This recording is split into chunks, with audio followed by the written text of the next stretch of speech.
நண்பர்களே, இன்றைக்கு எம்பிவியின் நூற்றாண்டின் நிறைவு நாள். மே 18, 1920 பிறந்து ஜனவரி 14, 2000 சுமார் 80 ஆண்டுகள் இங்கு வாழ்ந்து மறைந்த தமிழின் மாபெரும் எழுத்தாளர் எம்பி வெங்கட்ராம் அவர்களின் நூற்றாண்டு நிறைவு நாளான இன்று உங்களோடு பேசுவதில் உள்ளபடியே நான் மிகவும் மகிழ்ச்சியடைகிறேன். இந்த வாய்ப்பை எனக்கு ஏற்படுத்தி கொடுத்தமைக்காக கரிச்சான்குஞ்சு நூற்றாண்டு விழாவிற்கு சென்ற வருடம் நான் கும்பகோணம் வந்திருந்த போது என் நண்பர் கவிஞர் ராணி திலக் என்னை கரிச்சான்குஞ்சு பற்றி பேசுவதற்காக கூப்பிட்டிருந்த போது எனக்கு அந்த பேச்சு மூலமாக மேலும் நெருக்கமான நண்பர்களானவர்கள் ஆடலரசுவும் பெருகுடி செந்திலும் ஆவர். இந்த இரண்டு நண்பர்களின் அழைப்பின் பேரிலேயே இன்று உங்களோடு நான் பேசிக்கொண்டிருக்கின்றேன். என்னுடைய நினைவுகளை நான் தட்டி பார்க்கிறேன். எம்பிவி என்ற பெயர் எனக்கு அறிமுகமானது எப்போது என்று பார்க்கிறேன். சுபமங்களாவில் எம்பிவியின் பேட்டி அப்போது வந்திருந்தது. அப்போதுதான் நான் எம்பிவியினுடைய அந்த பேட்டி தான் நான் படித்த அவரது முதல் எழுத்து என்று சொல்ல வேண்டும். பிறகு நான் ஒரு தீவிரமான தி. ஜானகிராமனின் வாசகன் என்ற முறையில் தி. ஜானகிராமன் எழுத்துக்களை தேடி தேடி படிப்பது எனக்கு இயல்பாக இருந்தது. அந்த அடிப்படையில் கானா சுப்பிரமணியம் நடத்திய இலக்கிய வட்டம் இதழில் தி. ஜானகிராமன் 3 ஆசிரியர்கள் என்ற தலைப்பில் பராங்குசம் பற்றியும் கிருத்திகா பற்றியும் எம்பி வெங்கட்ராம் பற்றியும் எழுதியிருந்த கட்டுரை என் மனதை தொட்டது. அதன் மூலமாக நான் இன்னும் கொஞ்சம் முன்னகர்ந்து ஜானகிராமன் எம்பிவியின் நித்தியகன்னி நாவலுக்கு எழுதியிருந்த முன்னுரையை படித்தேன். பிறகு நித்தியகன்னி நாவலையே படித்து முடித்தேன். இடையில் வேள்வித்தீயை படிக்கிற வாய்ப்பும் அந்த 25 வயதிற்குள்ளாகவே எனக்கு கிடைத்தது. இவ்வளவுதான். பிறகு எம்பிவி எழுதிய நூல்களின் பெயர் பட்டியலை மாத்திரம் நான் பார்த்து வைத்து கொண்டேன். ஆனால் அவற்றை அப்போது படிக்கவில்லை. அதில் ஒரு தலைப்பு எனக்கு மிகவும் உவப்பானதாக இருந்தது. ஏனெனில் நான் என்னுடைய முதல் கவிதை தொகுப்பை வெளியிட்ட போது அதற்கு நரகத்திலிருந்து ஒரு குரல் என்று பெயர் வைத்திருந்தேன். இந்த தொகுப்பு வெளிவந்த பிறகு என்னுடைய பல இலக்கிய நண்பர்கள் என்னிடத்தில், உங்கள் முதல் கவிதை தொகுப்புக்கே இப்படி ஓர் எதிர்மறையான தலைப்பு வைத்திருக்கிறீர்களே, இதை ஏன் நீங்கள் இப்படி வைத்தீர்கள், இப்படி நீங்கள் வைத்திருக்கக்கூடாது என்று புகார் தெரிவித்தனர். அப்போது அவர்களுக்கு பதில் சொல்வதற்கு எனக்கு எளிதாக எம்பிவியின் தலைப்பு தான் கிடைத்தது. நான் சொன்னேன், எம்பி வெங்கட்ராம் எவ்வளவு பெரிய புகழ்பெற்ற ஒரு தமிழ் எழுத்தாளர். அவரே தம்முடைய கதைக்கு இருட்டு என்று தலைப்பு வைத்திருக்கிறாரே, அப்படியானால் நான் ஏன் நரகத்திலிருந்து ஒரு குரல் என்று தலைப்பு வைக்கக்கூடாது என்று சாமர்த்தியமாக எம்பிவியை எனக்கு துணைக்கு அழைத்து கொண்டேன். உண்மையில் நண்பர்களே, அந்த கதையின் தலைப்பு மட்டும்தான் எனக்கு அப்போது தெரியுமே தவிர இருட்டு என்கிற அந்த கதையை நான் அப்போது படிக்கவே இல்லை. அந்த வாய்ப்பு பின்னாளில்தான் சென்ற வருடம்தான் எனக்கு கிடைத்தது. சென்ற வருடம் 2019ஆம் ஆண்டு ரவி சுப்பிரமணியம் ஒரு நாள் எனக்கு தொலைபேசியில் அழைத்திருந்தார். கவிஞர் ரவி சுப்பிரமணியம் அவர்கள் எம்பி வெங்கட்ராமனோடு நேரடியாக பழகியவர். கும்பகோணத்தினுடைய ஒரு முகமாக இன்றைக்கு தமிழ்நாட்டில் அறியப்படுகிறவர். ரவி சுப்பிரமணியம் 2019ஆம் ஆண்டு ஜனவரி மாதத்தில் என்னை அழைத்தபோது அவர் சொன்னார், இது எம்பிவி வெங்கட்ராமனுடைய நூற்றாண்டு, அதற்காக நான் அவருடைய கதைகளை தொகுக்குவதற்கு பெரும் முயற்சி செய்து கொண்டிருக்கிறேன், எனக்கு உங்கள் உதவி வேண்டும் என்று கேட்டார். ரவியினுடைய அன்பான வேண்டுகோளை ஏற்றுக்கொண்டு நானும் என்னுடைய மாணவர் தனசேகரும் நாங்கள் ஏற்கனவே தி. ஜானகிராமன் கதைகளை தேடும் முயற்சியில் கவிஞர் சுகுமாரன் அவர்களுக்காகவும் அதே போல கரிச்சான்குஞ்சு கதைகளை தேடி தேடி தொகுத்து கொண்டிருந்த நண்பர் ராணி திலக் அவர்களுக்கு உதவும் முகமாக கரிச்சான்குஞ்சு கதைகளையும் தேடிக்கொண்டிருந்தோம். அவற்றோடு எம்பி வெங்கட்ராம் கதைகளையும் கவிஞர் ரவி சுப்பிரமணியனுடைய அந்த வேண்டுகோளுக்காக சேர்த்து தேடத் தொடங்கினோம். அப்படி நாங்கள் தேடிய போது பல புதையல்கள் எங்களுக்கு கிடைத்தன. எம்பிவி வெங்கட்ராமனுடைய கதைகள் இதுவரையிலும் ஒரு 70-75 கதைகள் தான் தமிழில் தொகுக்கப்பட்டிருக்கின்றன. அது பாவைச்சந்திரன் தொகுத்த தொகுப்பாக இருந்தாலும் சரி, தனித்தனியாக எம்பி வெங்கட்ராமனுடைய பெயர்களில் வந்துள்ள சிறுகதை தொகுப்புகளிலும் சரி, ஒட்டுமொத்தமாக நீங்கள் அந்த கதைகளை தொகுத்து பார்க்கிற போது ஒரு 75 கதைகள் கிட்டத்தட்ட வரலாம், அவ்வளவுதான். ஆனால் நாங்கள் எங்கள் தேடுதல் முயற்சியில் இறங்கிய போது கூடுதலாக இன்னும் ஒரு 30 கதைகளை நாங்கள் சேகரித்து விட்டோம் இந்த ஒரு வருடத்தில். இந்த கடந்த ஜனவரியில் ரவி பேசிய பிறகு இந்த 15-16 மாதங்களாக நாங்கள் இந்த எம்பி வெங்கட்ராமுடைய தேடல் பயணத்தில் நானும் கவிஞர் ரவி சுப்பிரமணியமும் மாணவர் தனசேகரும் தொடர்ந்து ஈடுபட்டு கொண்டிருக்கிறோம். அது இப்போது முடியும் தருவாயில் உள்ளது என்பதை மகிழ்ச்சியுடன் தெரிவித்துக் கொள்கிறேன். அந்த பெருந்தொகுப்பு வெளிவருகிற போது அதற்காக நாம் ஒரு முன்னுரை எழுத வேண்டும் என்று கவிஞர் ரவி சுப்பிரமணியம் கேட்டுக்கொண்டதனுடைய பேரில் நான் ஒரு பெரிய முன்னுரையை அதற்காக திட்டமிட்டு எழுதி கொண்டிருக்கின்றேன். அந்த முன்னுரையினுடைய ஒரு பகுதியை இந்த நூற்றாண்டு நிறைவு நாளில் உங்களுக்கு முன்பு வாசிக்க நான் விரும்புகிறேன். என்னுடைய இன்றைய பேச்சினுடைய அடிப்படை என்பது நான் எழுதி கொண்டிருக்கக்கூடிய அந்த முன்னுரையினுடைய ஒரு பகுதியை உங்கள் முன் வாசிப்பதுதான் என்பதை மிக பணிவுடன் நான் தெரிவித்துக் கொள்கிறேன். இனி நேரடியாக எழுத்து ரூபமாக நான் உங்களுடன் உரையாடுவதற்கு விரும்புகின்றேன். பெரும்பான்மையான வாசகர்களால் இலக்கியம் வாழவில்லை, சில ரசிகர்களால் தான் இலக்கியம் வாழ்கிறது. காலத்தினுடைய சோதனைகளுக்கு ஈடுகொடுத்து வாழக்கூடிய ஆற்றல் என் எழுத்துகளுக்கு உண்டு. அதை வாழ்த்தி வரவேற்கும் ரசிகர்கள் என்றும் இருப்பர் என்ற நம்பிக்கையும் எனக்கு உண்டு என்று நித்தியகண்ணிக்கு எழுதிய முன்னுரையில் எம்பி வெங்கட்ராம் குறிப்பிட்டுள்ளார். கும்பகோணத்திலேயே பிறந்து படித்து மணந்து குடும்பமும் தொழிலும் நடத்தி கிரகஸ்தனாகவும் வியாபாரியாகவும் கலைஞனாகவும் தொடர்ந்து சுகமும் கஷ்டமும் பட்டு இறுதி மூச்சையும் கும்பகோணத்திலேயே விட்ட எம்பி வெங்கட்ராம் என்கிற எம்பிவியை பாக்கியவான் என்றே எனக்கு சொல்ல தோன்றுகிறது. 16ஆம் வயதில் தம் முதல் சிறுகதையை சிட்டுக்குருவி என்ற பெயரில் மணிக்கொடியில் எழுதியதோடு சுமார் 18 கதைகளை மிக விரைந்தெழுதி முன்னோடி மணிக்கொடி மரபின் இளம் பிள்ளையாக புகழ்பெற்ற எம்பிவி பற்றி நினைக்கும் போது 17 அறியா பழங்குடி மக்கள் என்ற சிலப்பதிகாரத் தொடரே என் நினைவில் முட்டுகிறது. பிறந்த ஊரின் தொப்புள் கொடி உறவை அறுத்து கொண்டு பிழைப்பின் நிமித்தமாக திசையெங்கும் பெயர்ந்து ஏதேதோ செய்தாலும் அடிவேரின் இழுப்பாக எழுத்தையும் விட முடியாது துரத்தும் நவீன எழுத்தாளர் வரிசையில் கும்பகோணம் எம்பிவி உள்ளூரிலேயே நிலைத்திருந்து உலக இலக்கியம் படைத்த உயர்வுக்குரியவராக இன்றைக்கு நிலைத்திருக்கிறார்.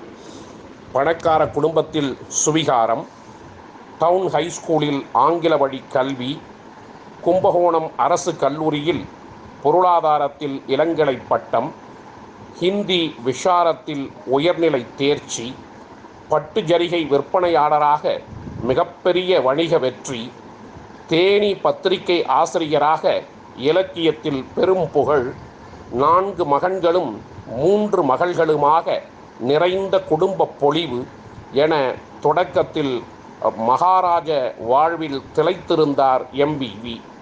ஆனால் அது நிலைக்கவில்லை. கூடவே இருந்த சில நண்பர்களால் ஏமாற்றப்பட்டு பத்திரிகையிலும் வியாபாரத்திலும் பெருத்த நஷ்டமடைந்தார். பல போலி சாமியார்களை சுற்றியும் கள்ளநோட்டு அடிப்பவர்களிடம் சிக்கியும் சீட்டாடியும் அலைந்தும் திரிந்தும் அடிமேல் அடி வாங்கியும் வியாபாரத்தை பெருக்க முடியாமலும் எழுத முடியாமலும் மன ரீதியாக எம்பிவி மிக துன்பப்பட்டார். இக்காலம் பற்றி அவர், எனக்கு பைத்தியம் பிடித்து விட்டதா, பிடிக்கிறதா, பிடிக்கப் போகிறதா என்று என்னாலேயே நிர்ணயிக்க முடியாத நிலைமை. வறுமை காலை கவ்விக்கொண்டிருந்த அதே நேரத்தில் என் தலையை யாரோ திருகிக் கொண்டிருந்தார்கள் என்று யாத்ராவில் தி. ஜானகிராமன் நினைவாக 1983 அவர் எழுதிய கட்டுரையில் குறிப்பிட்டுள்ளார். இளமையில் நாஸ்திகராய் இருந்தவர் இந்த உலகத் தொல்லைகளின் இடையறாத நெருக்கடிக்கு ஆட்பட்டு பின் முருக பக்தராக பரிணாமமுற்றார். படிப்படியாக சித்த கலக்கத்திலிருந்து MPV வெளிவந்தார்.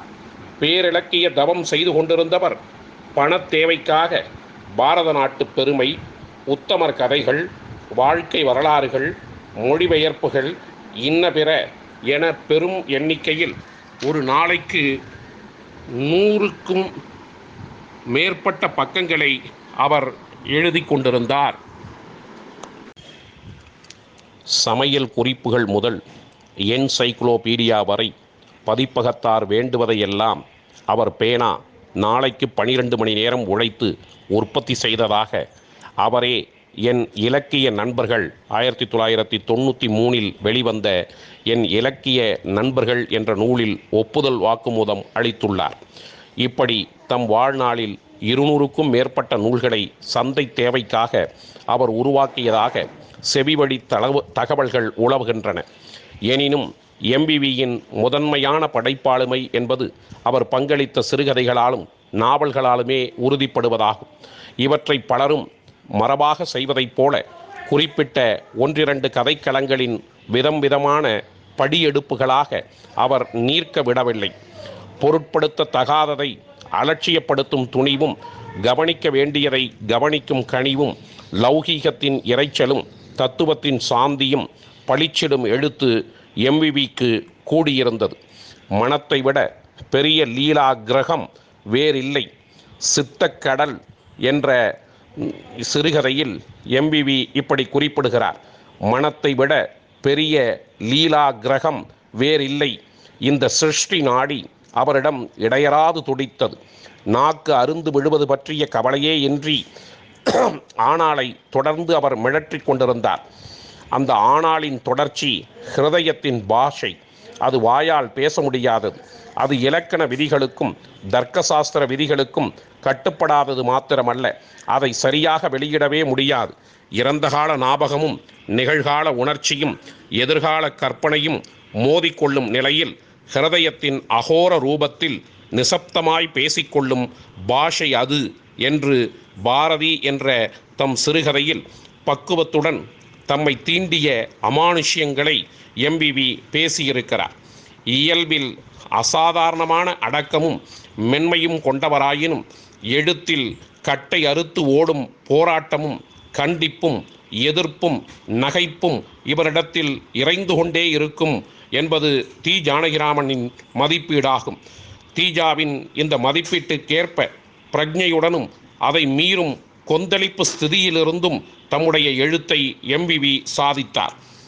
Individuality, free personality, clarity, diversity, versatility என்ற 50 மொழிகளால் எம்பிவியை தஞ்சை பிரகாஷ் வரையறுப்பார். இந்த 5 குணாம்சங்களும் எம்பிவியிடம் நிறைந்திருந்தன. Individuality, free personality, clarity, diversity, versatility. மேலும் தஞ்சை பிரகாஷ் குறிப்பிடுகிற போது சரித்திரம், புராணம், இதிகாசம், விஞ்ஞானம், கர்ண பரம்பரை பழங்கதை, வழிவழி செய்தி, அதீத கற்பனை, கனவு என்ற விதமாய் எண்ணிலடங்காத சப்ஜெக்டுகளில் புதுமைப்பித்தன் வாரி இறைத்ததைப் போலவே எம்பிவி வெங்கட்ராமும் பல்வேறு உலகங்களை செதுக்கி தள்ளியிருக்கிறார். இவை போக பயங்கர கதைகள், ஆவி உலகம், பிசாசு, அதீதமான சக்திகள், ஆன்மீக உயர்நிலைகள் என்று பலவித மனஸ், புத்தி, சித்தம் என்னும் படிகளில் ஏறி மனோமய கோஷம், பிராணமய கோஷம் என்ற மனம் தாண்டிய 8 நிலைகளிலெல்லாம் சஞ்சரித்து உண்மைகளை சிதறடித்து யதார்த்த உலகை நொறுக்கி கற்பனை வழியிலேயே விஞ்ஞானத்தையும் கடந்து செல்லும் ஆச்சரியம் தமிழ் நவீன இலக்கிய உலகில் எம்பிவி வெங்கட்ராம் அவர்களுக்கு மட்டுமே சாதனையான தனி உலகமாக இருக்கிறது, இருக்கும் என்று இனி புதிதாய் என்ற 1993 வெளிவந்த எம்பிவியின் சிறுகதை தொகுப்புக்கு எழுதிய முன்னுரையில் தஞ்சை பிரகாஷ் வியந்து கூறுகிறார். இது ஏதோ பிரகாஷுக்கு மட்டுமே உரிய வியப்பன்று, எம்பிவியை படிக்கும் அனைத்து வாசகர்களுக்கும் உரிய வியப்பாகவே இதை நாம் கருத வேண்டும். இதை மிகை வியப்பாக கருத வேண்டியதில்லை. இதற்கு ஓர் அடிப்படை வலு உண்டு. இந்த வலுவினால்தான் சோதனை எழுத்தாளர் என்ற தனிச்சிறப்புக்கும் எம்பிவி தகுதி உறுகிறார். இச்சோதனையை சிறுகதைகளோடு நிறுத்தாமல் நித்தியகண்ணி போன்ற மகாபாரத சிறுபொறியை பெருநெருப்பாக்கிய மறுபுனைவிலும் சமகால சௌராஷ்டிர நெசவு வாழ்வின் அகப்புற அலசலை பேசும் வேல்வித்தி நாவலிலும் ஆன்மீக தேடலின் உள்முக யாத்திரையை பதிவு செய்யும் காதுகள் நாவலிலும் எம்பிவி விஸ்தரித்தார். சோதனை எழுத்திலும் எம்பிவி செய்தவை வெற்றிகரமான சோதனைகள் என்பது பிச்சமூர்த்தியின் மதிப்பீடு என்று தினமணி 1992 எழுதிய தினமணி கட்டுரை ஒன்றில் தஞ்சை பிரகாஷ் பகிர்ந்து கொண்டுள்ளார். இப்படிப்பட்ட சோதனை வெற்றிகளை சாதித்த எம்பிவியின் கதைகளாக ஒரு 10 கதைகளை நான் உங்களுக்கு குறிப்பிட்டு பரிந்துரை செய்வதற்கு விரும்புகிறேன். எங்கே தேடுவது, பூமத்திய ரேகை, இனி புதிதாய், வர்ணபேதம், மழை, மங்கையும் பங்கனும், இந்திர ஜாலம், மறதி மாயம், மேனகை, மோகினி என இது போன்ற பல கதைகளிலும் எம்பிவியினுடைய சோதனை வெற்றிகளை காணலாம். இவற்றினுடைய அடி நடு நுனிகளை வாசகர்களே சுவைத்தறிய வேண்டும்.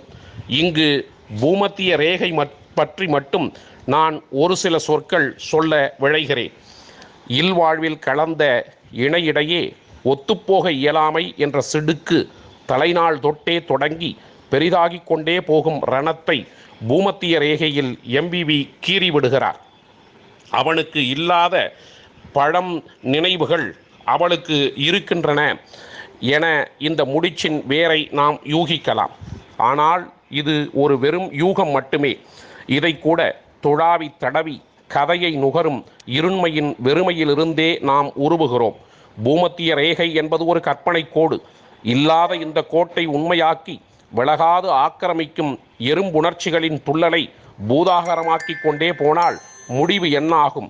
நான் ஆணாய் பிறந்ததே குற்றம் என்கிறான். இல்லை, நான் பெண்ணாய் பிறந்ததுதான் குற்றம் என்கிறாள்.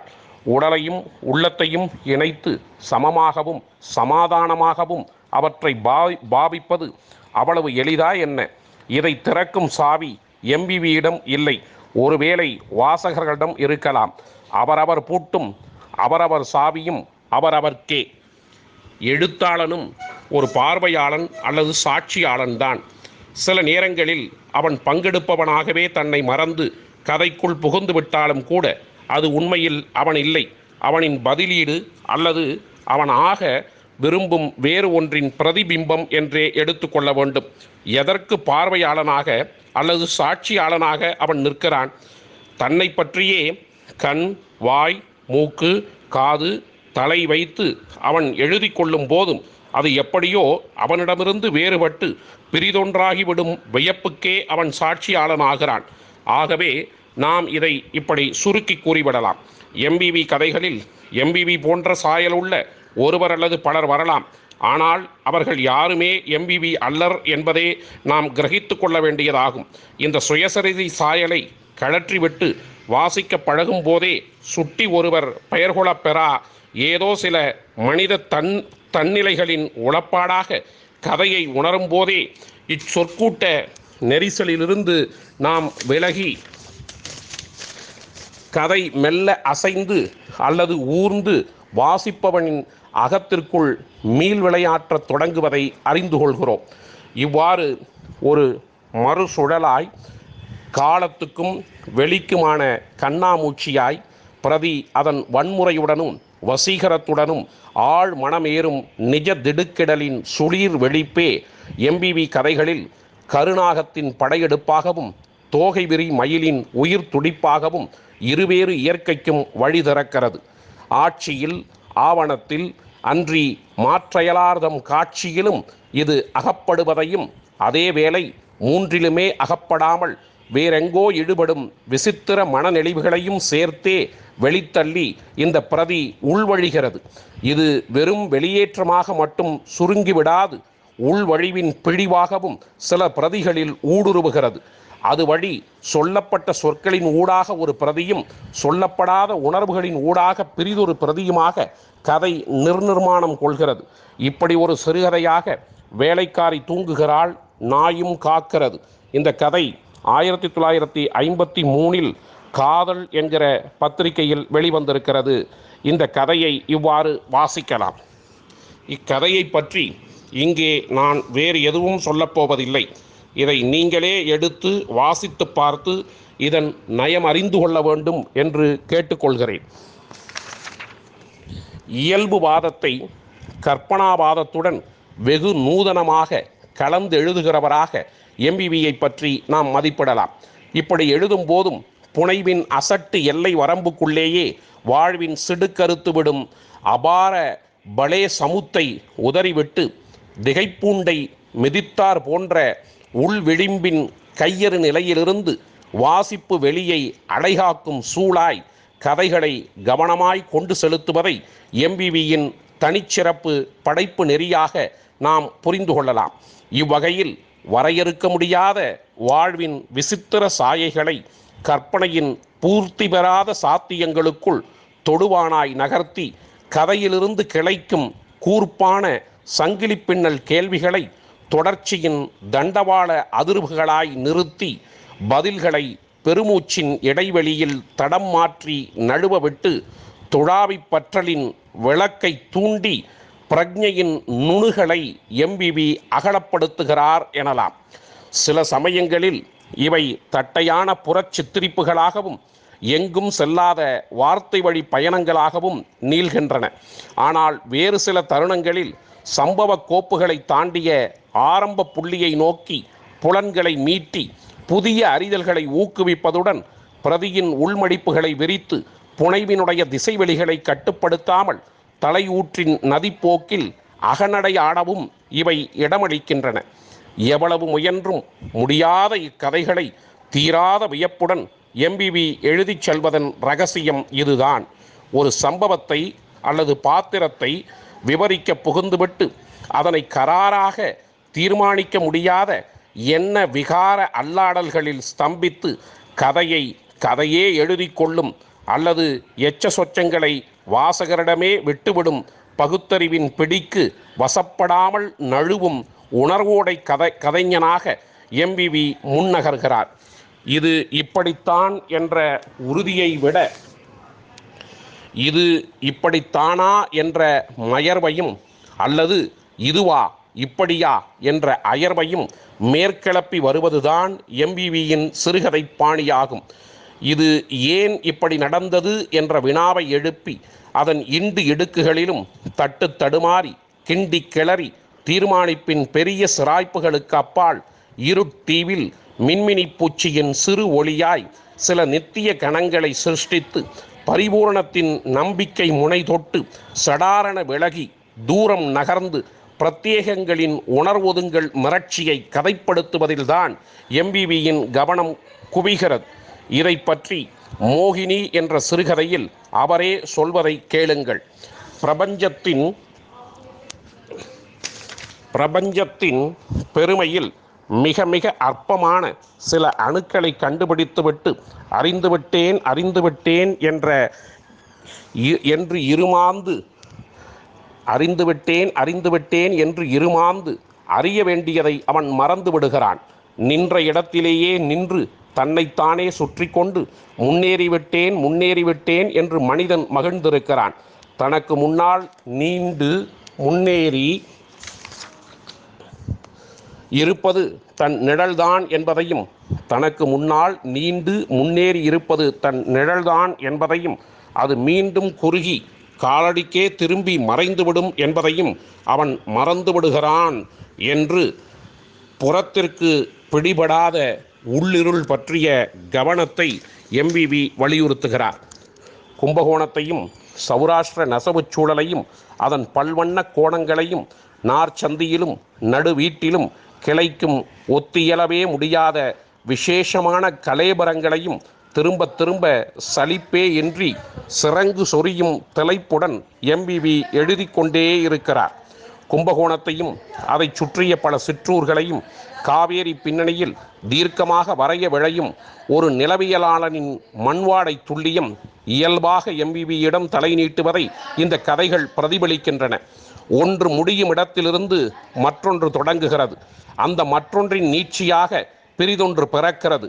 இவ்வாறு கதைகள் பல்வேறு பரிணாமம் உற்று சுழன்று கொண்டே இருக்கின்றன. இப்படித்தான் செலவும் வரவும் என்ற ஒரே தலைப்பிலான 3 புனைவு சுழற்சிகளையும் நாம் பொருட்படுத்த வேண்டியுள்ளது. யம தூதர்கள் மனைவி உயிரை வாங்குவதற்குள் 1 முழம் துணி நெய்துவிட வேண்டும். யம தூதர்கள் மனைவியின் உயிரை வாங்குவதற்குள் 1 முழம் துணி நெய்துவிட வேண்டும் என பரபரப்போடு வேகமாக நாடா போடும் சொன்னப்பனை சராசரி சௌராஷ்டிர வாழ்வின் ஒரு வகை மாதிரி மனிதனாக கொள்ளும் போதே வாய்ப்பு வசதி பொதுமைப்படுத்தப்படாத ஒரு சமூக சூழலின் எதிர்ப்புணர்வற்ற பலியாடாகவும் அவனை நாம் உணர வேண்டியுள்ளது. சொன்னப்பனின் குடும்பத்தை ஒழுங்காக நடத்துவதற்கு ஒரு மாகாணத்து முதல் மந்திரியின் திறமை வேண்டியிருந்தது என்று எழுதுவதுடன் சொன்னப்பன் அப்பாவி, ஜனநாயகம், சமத்துவம், பொது உடைமை முதலிய அரசியல் தகிடு தத்தங்கள் இன்னும் அவனை சரியாக தீண்டவில்லை. கடவுள் அளித்த கைகால்கள் திடமாய் உள்ளவரை உழைத்து சாப்பிடுவோம் என்ற திருப்தியான மனம் அவனுக்கு என யதார்த்தத்தை சொல்வாளால் அறுத்தும் எம்பிவி சுடுகிறார். இதை பரபரப்பின்றி நிதானமாக நாம் சிந்தித்து பார்க்கும்போது யதார்த்தத்தின் செக்குமாட்டு நிலையை விமர்சிக்கும் படைப்பாற்றலின் மறு விளைவாக கற்பனாவாதத்தை துணை கொள்கிறார் எம்பிவி என்ற முடிவுக்கு வந்து சேர்வது தவிர்க்க முடியாததாகும். இது எம்பிவி கதைகளுக்கு ஒரு சுய முகத்தை வணைகிறது. இந்த சுய முகம் தமிழில் பல எழுத்தாளர்களுக்கு இல்லாததாகும். இந்த சுய முகம் தமிழில் பல எழுத்தாளர்களுக்கு இல்லாததாகும். எனவேதான் எம்பிவி காலத்தை கடக்கும் ஒரு மேதாவிலாசம் உள்ள சிறுகதை ஆசிரியராக நிலை பெறுகிறார் என்கிறேன். நவீன சிறுகதையின் வடிவச் செறிவை கவனமாக தவிர்த்தவை எம்பிவியின் சிறுகதைகள். நீட்டி உரைத்தலும் கருத்தின் விளக்கமாக கற்பனையை கையாளுதலும் புதிர்த்தன்மையை பேணும் போதும் தெளிவை கைவிடாததும் அகச்சலனங்களை தத்துவச் சாயலுடன் எதிரொலிப்பதும் எம்பிவியின் முத்திரைகளாக சுடர்விடுகின்றன. கூட்டு சமூக பேச்சு மரபின் தொடர்ச்சியாக சுவையும் வளவளப்பும் திருப்பங்களும் கூடிய ஒரு விவரணை மொழியில் வாசகர்களின் பொறுமையை சற்றே சோதிக்கும் பக்க விரிவுடன் எண்ணங்களின் அடுக்கடுக்கான ஸ்தூல விளக்கங்களாக பாரம்பரிய கதை சொல்லலாக இட்டுக்கட்டி மேற்செல்லும் உரு நீர்த்த உருவாக தம் கதைப்பாணியை எம்பிவி புனைந்து கொண்டுள்ளார். மேலை உத்திகளின் அப்பட்ட தழுவலாய் இல்லாது இக்கதைகள் தமக்கே உரிய ஒரு சுதேசித்தன்மையை பூசிக்கொண்டுள்ளன. இந்த சுதேசித்தன்மை கட்டற்ற ஒரு சுதந்திரத்தையும் அதே வேளையில் தனி நெகிழ்ச்சியான பின்னலையும் அளித்து கதையிலிருந்து கதையை வெளியேற்றாத ஓர் ஆகி வந்த புனைவுத்தன்மையை உறுதி செய்கிறது. இந்த வழமை உருவத்தை பொறுத்தவரையில்தான். உள்ளடக்கத்தை பொறுத்தவரை பல கருத்து பாய்ச்சல்களை பரபரப்புடன் எம்பிவி நிகழ்த்தி கொண்டேதான் உள்ளார். ஆனால் இந்த பாய்ச்சல்கள் எதுவும் நம் அறிவு பாரம்பரியமான ஒரு பகுதி ஞான மரபின் சாயல்களுடன் ஒத்தியல்வதன்றி தரிகட்டு ஓடுவதில்லை. பாரம்பரியத்திலிருந்து விலகுவதாக போக்கு காட்டிவிட்டு பாரம்பரியமான விழுமியங்களிடமே மீண்டும் எம்பிவி வந்து சேர்ந்து விடுகிறார். இதை குழந்தமை கவர்ச்சியோடும் மூப்பின் விவேகத்தோடும் அவர் சாதிக்கிறார். இக்கதைகளை படிக்கும்போது காலங்காலமாக தமிழ் சமுதாயத்தில் உறுதி செய்யப்பட்ட லௌகீக கருத்துகள் எம்பிவியின் பார்வையில் எவ்வாறு புது புது கோலங்கள் எடுத்து பழமையை அரண் செய்கின்றன என்பதும், இம்மண்ணின் பல மாண்புகளை கட்டறுத்து விடாமலேயே அவர் எவ்வாறு நவீன சிந்தனைகளையும் தழுவி அரவணைக்கிறார் என்பதும் குழப்பமின்றி விளங்குகின்றன. பெண்களை சக்தி மூலங்களாக கருதுவது, தாய்மையை பூசிப்பது, இளவயது திருமணத்தை வலியுறுத்துவது, சடங்கு சம்பிரதாயங்களை இயன்ற வரையில் பேணுவது, பகுத்தறிவை முடிந்த வரையில் கேலி செய்வது, தெய்வ நம்பிக்கையை விட்டுத்தராதிருப்பது, ஆண் பெண் சேர்க்கையின் நிறைவை விட பிரிவின் துயரத்தையே அதிகம் புனைவது, வறுமையிலும் போராடி வாழ்வதை வற்புறுத்துவது, ஆணின் முறைமீறல்களை சுதந்திரமாக அங்கீகரித்து பெண்ணின் இயல்புணர்வுகளுக்கு சமூக வரம்பு கட்டி நிறுத்துவது, மரபிலிருந்து நீண்ட தூரம் விலகி நடந்தாலும் மீண்டும் அதற்குள்ளேயே எவ்வாறோ வந்து புகுந்து கொள்வது என பல குணாம்சங்களின் கூட்டாக தம் கதைகளை எம்பிவி உருவாக்கியுள்ளார். ஆண்களையும் பெண்களையும் உடலும் உள்ளமும் படுத்துகிற பாட்டை பல கதைகளில் எம்பிவி ஆராய்ந்துள்ளார். அது பருவ கோளாறாயிருக்கலாம், வெறும் காமமாயிருக்கலாம், ஆழ்ந்த காதலாயிருக்கலாம், ஒன்றிணைய விழையும் ஆன்மாவின் ஏக்கமாயிருக்கலாம். அது எதுவாயிருந்தாலும் உடலுக்குள்ளும் உள்ளத்திற்குள்ளும் அது ஏற்படுத்தும் தீவிரமான சலனங்களை என்ன செய்தும் யாரும் அலட்சியப்படுத்திவிட முடிவதில்லை என்பதை தம் கதைகளில் விடாது எம்பிவி வலியுறுத்துகிறார். இத்தகையோர் எம்பிவி வாழ்ந்த 20ஆம் நூற்றாண்டில் மட்டுமா நடமாடினார்கள்? பண்பாட்டு புனிதர்களாக தொழப்படும் நம் இதிகாச புராண மகரிஷிகளும் இத்தகையவர்களே என்பதை அகலிகை முதலிய அழகிகள் வழி எம்பிவி அம்பலப்படுத்தினார். இந்த பழந்தொன்ம மனிதர்களை புதிய காலத்திற்கு கொண்டு வந்து விசாரித்ததை தமிழ் சிறுகதைக்கு எம்பிவி செய்த தனி பங்களிப்பாக கொண்டாட வேண்டும். வேத வியாசர் படைத்த பேரழகிகளை எம்பிவி மறுபடைப்பாக்கம் செய்ததற்கு பின்னணியில் கூப்ப ராஜகோபாலனின் மேதா விலாசமும் செயல்பட்டுள்ளது.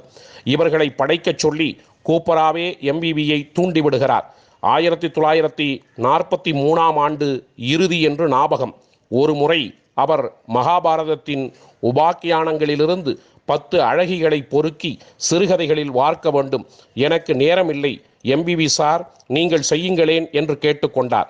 அந்த பொறுப்பை நான் ஏற்றுக்கொண்டு முதல் கதையாக திலோத்தமை, கிராம ஊழியனில் அது வெளியாயிற்று. திலோத்தமையின் அழகில் பரவசமடைந்த கூப்பரா, உங்கள் திலோத்தமை தாகூரின் ஊர்வசியை விட அழகாயிருக்கிறாள் என்று பாராட்டியது இன்றும் எனக்கு நினைவிருக்கிறது. 2ஆம் கதையாக புலோமையை எழுதினேன் என்று நித்தியகன்னிக்கு தாம் எழுதிய முன்னுரையில் எம்பிவி பகிர்ந்து கொண்டுள்ளார். தி. ஜானகிராமன், கரிச்சான் குஞ்சு ஆகியோரை பாதித்ததைப் போலவே எம்பிவியையும் கூப்பரா பாதித்தார். இதனால் மரபை வளப்படுத்தும் பல சிறுகதைகள் தமிழுக்கு கிடைத்தன. இக்கதைகள் உருவாக்கும் ஒரு பழைய உலகமும் அதில் உழவும் பழந்தொன்மை கதை மாந்தர்களும் இவற்றுக்குள்ளேயே செயல்படும் வலுவான ஓர் ஆண் நோக்கும் வரையறுக்கப்பட்ட பண்பாட்டு மனத்தையும் தாண்டிய நிலையில் புளிய மரத்தில் தலைகீழாய் தொங்கும் வேதாளத்தை தன் தோளில் ஏற்றிய விக்கிரமாதித்யனைப் போலவும் கனப்பொழுதும் ஓய்வின்றி கிழவனை முதுகில் சுமக்கும் சிந்துபாத்தைப் போலவும் நம் மனசில் ஏறிக்கொண்டு கீழிறங்க மறுக்கிறார்கள். ஒரு கால எந்திரத்தில் ஏறி புராண காடுகளை பார்த்துவிட்டு வருவதைப் போலிருக்கிறது இவற்றை வாசிக்கும் நூதன அனுபவம். ஆனால் சமகால உணர்வுடன் நோக்கும்போது இவற்றில் ஒருவகை பழங்கண்ணோட்டம் துருத்தி உறுத்துவதையும் விமர்சனமாக நாம் பகிரத்தானே வேண்டும். சித்த கடலுக்குள் நீள் பயணம் போன பெருங்கலைஞராக இயன்ற வரையில் அதை தம் கதைகளில் பகிர்ந்தும் கொண்டவராக எம்பிவியை பற்றி உறுதியாக நாம் எடை போடலாம்.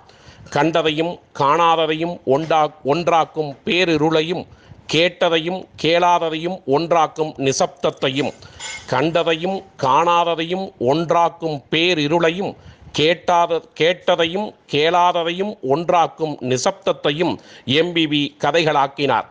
யாருக்காவது தெரிகிறதா இல்லையா என்ற கவலையே இல்லாமல் உண்மை தன்னை நிலைநாட்டிக் கொள்கிறது என்று பெட்கி என்ற கதையில் குறிப்பிட்டதைப் போல அதையே தம்முடைய தரிசனமாக அவர் முன்வைத்தார். யாருக்காவது தெரிகிறதா இல்லையா என்ற கவலையே இல்லாமல் உண்மை தன்னை நிலைநாட்டிக் கொள்கிறது என்பதே எம்பிவி முன்வைத்த தரிசனமாகும். என் நிலைமை எனக்கே வினோதமாக இருக்கிறது. மனசுக்குள் நான் பைத்தியம், வெளியே சித்த சுவாதீனம் உள்ளவன் போல் நிர்வாகம் செய்கிறேன். இது எப்படி சாத்தியமாகிறது என்று எனக்கே ஆச்சரியமாக இருக்கிறது என்று 1993 வெளிவந்த அவருடைய என் இலக்கிய நண்பர்கள் என்ற நூலில் எம்பி வெங்கட்ராம் தம்முடைய தத்தளிப்பை பகிரங்கப்படுத்தியுள்ளார்.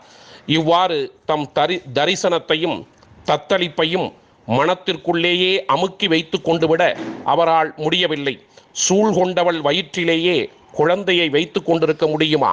சூழ் கொண்டவள் வயிற்றிலேயே குழந்தையை வைத்து கொண்டிருக்க முடியுமா? என்னால் எழுதாமல் இருக்க முடியவில்லை, எழுதுகிறேன். எழுதாத போதும் எழுதுவது பற்றியே சிந்திக்கிறேன் என தஞ்சை பிரகாஷ் அவர்களுக்கு கண்ணதாசன் செப்டம்பர் 1973 வெளிவந்த கண்ணதாசன் இதழுக்கு பிரகாஷுக்கு அளித்த பேட்டியில் அவர் குறிப்பிட்டுள்ளார். இவ்வாறு தம்மை தாமே சுய விமர்சனம் செய்து கொள்ளும் இந்த மெய்மையே எம்பிவி கதைகளின் தலை ஊற்று என்பேன்.